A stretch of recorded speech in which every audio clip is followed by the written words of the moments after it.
teacher, and I tell my kids, my high school students that all the time, oh, you don't know about this.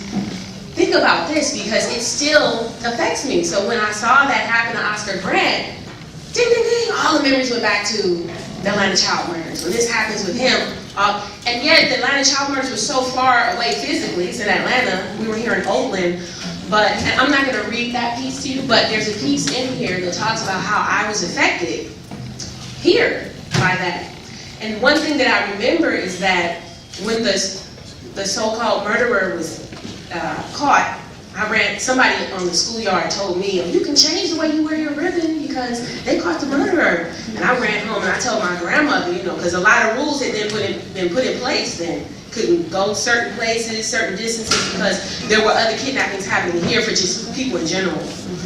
So I told my grandmother, oh, isn't it great? They found the murderer. It's great. And she didn't seem very surprised, very happy.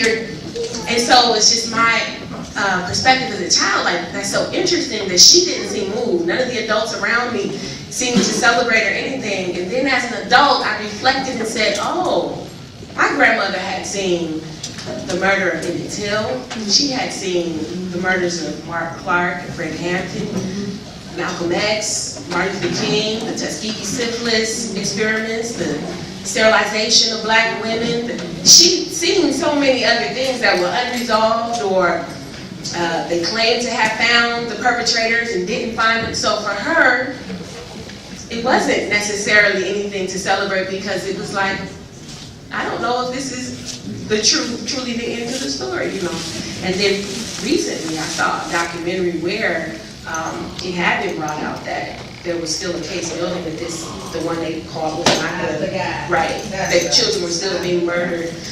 So I say that to say that. I acknowledge that I stand on the shoulders of everyone here who is my elder and all of those who've gone before me.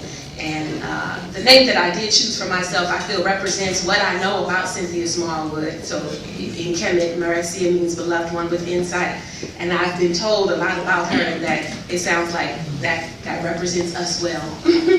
I will read a poem called You Bring Out the Oakland in Me. And it's an emulation poem after Sandra Cisneros' You Bring Out the Mexican in Me. But I chose Oakland because I live in West Oakland, and it's changing so much. When I was a child, I grew up in East Oakland, and my grandmother told me, this is the ghetto, and white people used to live here, and then black people moved in, and there was white flight. Now I live in West Oakland, and I learned that West Oakland is where the only place we used to be able to live, and then now there's a whole gentrification.